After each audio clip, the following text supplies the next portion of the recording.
Welcome to part one of relationships. If you remember from several videos in the past, the chapter 1 video, the welcome video, I said this class, in my opinion, is really all about forming and maintaining relationships through basic communication skills. Now, this book doesn't really have a chapter on relationships. It has relationships in other chapters, and it does later on have sort of a relationship chapter, but it's not very effective. So you will notice that this is off-roading. You will, on the schedule and the syllabus, there was no chapter to read because this is completely pulled from other sources that I thought were far more effective in putting it all in one place and dealing with it. And so what we're going to do now is we're basically going to define it, and we're going to look at some of the different types of relationships. And a relationship is simply a set of expectations that two people have based on a pattern of interaction. And what I mean by pattern of interaction is boyfriend and girlfriend, right? That's a pattern of interaction. You believe that in a relationship, that sort of relationship, a boyfriend is supposed to do certain things and a girlfriend is supposed to do certain things, right? If they meet those expectations, is it a good relationship or a bad relationship? Good relationship. Good relationship, right? If they don't meet those expectations, it's a bad relationship. That's why you see people who are brothers and sisters, or parents and children, and they don't get along very well.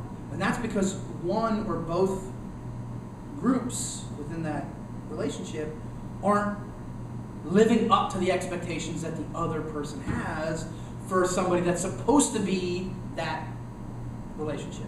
So if you're a child and you don't get along with your mother, the reason you don't get along with your mother is because you don't believe that she is living up to the expectations of what a mother is supposed to be. So in your eyes, she's failing at being a mother. And so that's all a relationship is. And in this section, I'm going to be using the term intimate relationship a lot. Intimates. And intimate simply means close. The word intimate means close. It does not mean sexual. It doesn't mean anything of that nature. Although many intimate relationships are sexual relationships, and many sexual relationships are intimates, not all are both. I've known plenty of people who have sex with people that they met 10 minutes before. Hardly intimates. And so that's what a relationship is. And relationships kind of come in two varieties overall. These are overarching categories. On one end, you have impersonal relationships. And impersonal relationships are only relationships because that person fills some role. And what I mean by role is you go to a store and you talk to the cashier, that person is fulfilling a role. And it is a relationship. It's a completely impersonal relationship. You don't care about them as a person necessarily. You don't necessarily even see them as a person. You see them as a role. And if you remember back in the first chapter, we talked about it-thou communication, or I, thou, and I, it communication. This is kind of along the same lines. In impersonal relationships, they're just there because they satisfy some immediate need. And that's as far as it goes. The vast majority of our relationships that we go through every single day are impersonal relationships. But there are also personal relationships. And personal relationships are where you actually care about that other person. You kind of voluntarily navigate the world around you to interact, to be close. You care about each other. You share lots of information in the form of self-disclosure and feedback, which we'll talk about in a few minutes, and you meet each other's interpersonal needs. And and what I mean by interpersonal needs is go back to, again, chapter 1 and think about Maslow's hierarchy. So people we have personal relationships are people who give us security, they give us food, they give us water, they give us, safety and acceptance. Those are personal relationships. But it gets more complicated because there are different levels of personal relationships. And if you're looking at your PowerPoint, you're going to notice that the next slide is a pyramid. Because I see personal relationships as a pyramid. And at the bottom of that pyramid, which represents the biggest number of people that we are in relationships with on a personal level, are what are known as acquaintances. And you know their name. You might talk to them if the opportunity presents itself. Your interactions are limited, like maybe you only see them on certain days of the week, like in class, or they work in a different department at work, or maybe you see them, a couple times a year at family functions, or maybe once a week at church or something. Those are acquaintances. You don't really go out of your way to interact with them, but you know a lot of them. They're shallow, but there's a lot of them.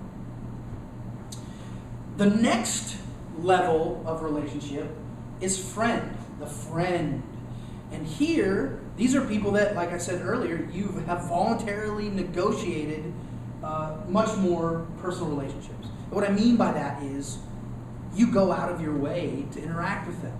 You have come to an agreement as two people to say, to be at this level of a relationship, these are things that we need to do. And so you give up some things, you get some things in return, so it's almost like a compromise. Now, some friendships are context bound, meaning some you might have your work friends or your church friends or your sports team friends, and you're only really around them in those situations, but they've moved past the level of acquaintance. And you do this through what are known as friendship competencies, which we'll talk about here in a minute. And friendship competencies are basically skills that determine how good you are at maintaining, forming, keeping relationships. I'm going to skip ahead a couple of slides to the friendship competencies so we can discuss them before we move up to the next step on that pyramid. The first of these skills is called initiation. And initiation is simply, how good are you at meeting people and making friends? I know lots of people that are awesome friends of mine, but they do not make friends very easily. They're not good at just talking to me. I don't know how many times I'm like sitting somewhere and I start striking up a conversation with people. Because that's just how I roll. I'm that kind of person. So for me personally, I have no problem initiating friendships with people. Now that doesn't mean that those friendships are going to progress into a higher level of relationship, but I have no problems initiating, unless it's with women, because women are scary creatures. So that's one competency. How good are you? So think about this. When you are thinking about your relationships, how good are you at initiating relationships? The next step is responsiveness.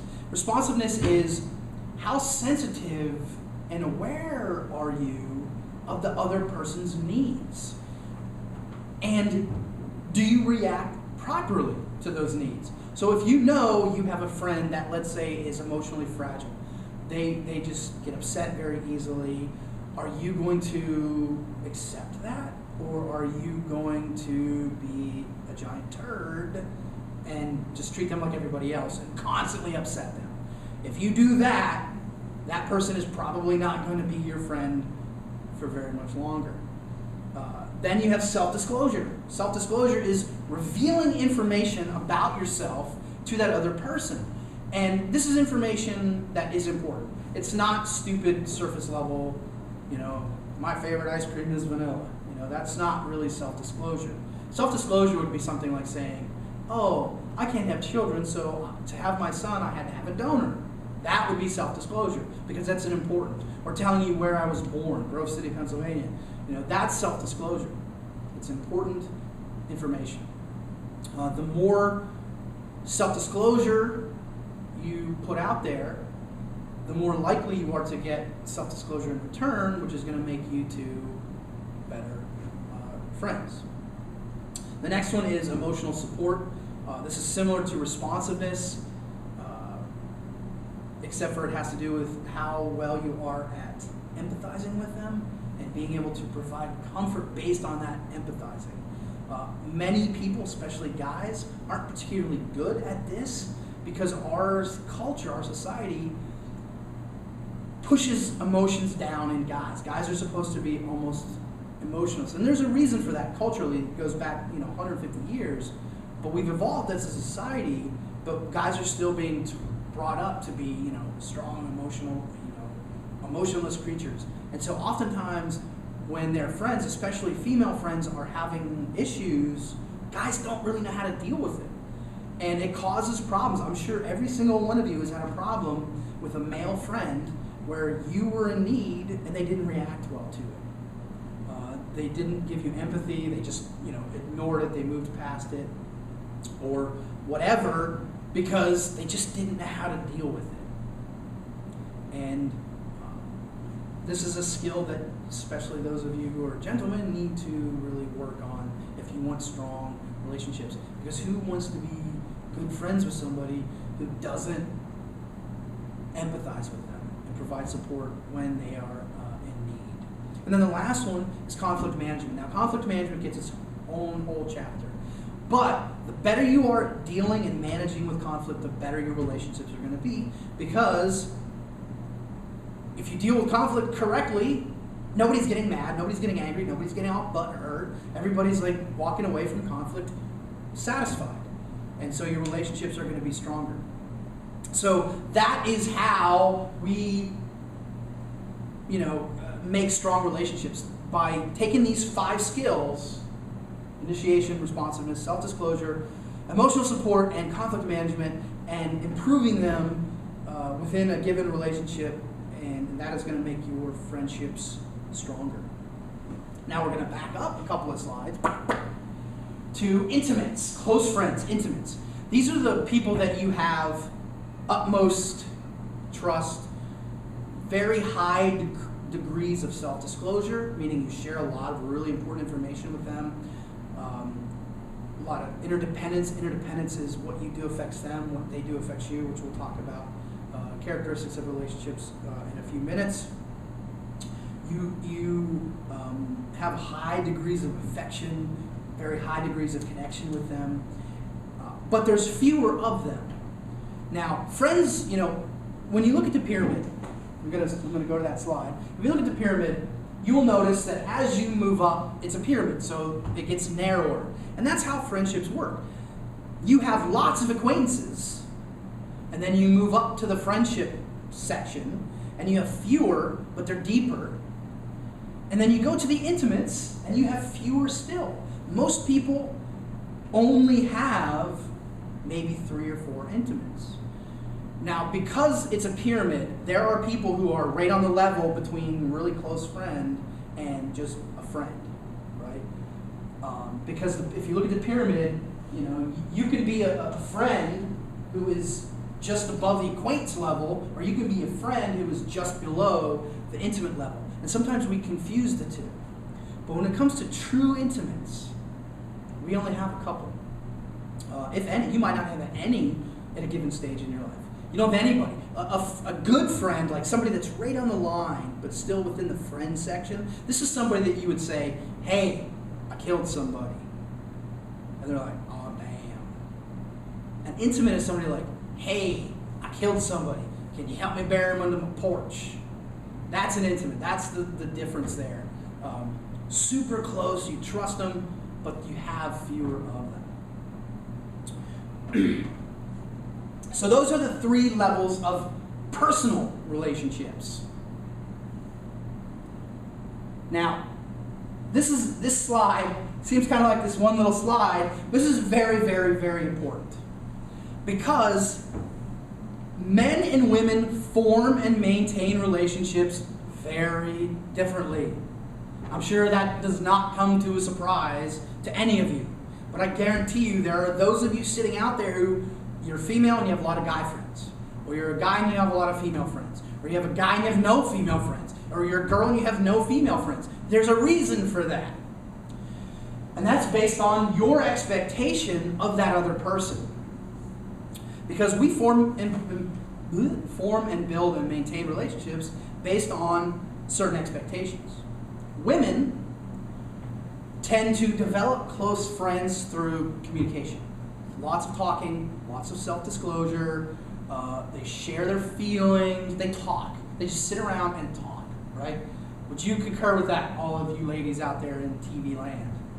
Probably. Now, that doesn't mean that you may be different. Maybe, for example, maybe you grew up with like 5 brothers. So you tend to act more like a man in those things because that's what you learned. Because this is all learned. This is not innate. These are learned behaviors. And that's the thing with communication. 99% of it is learned behavior.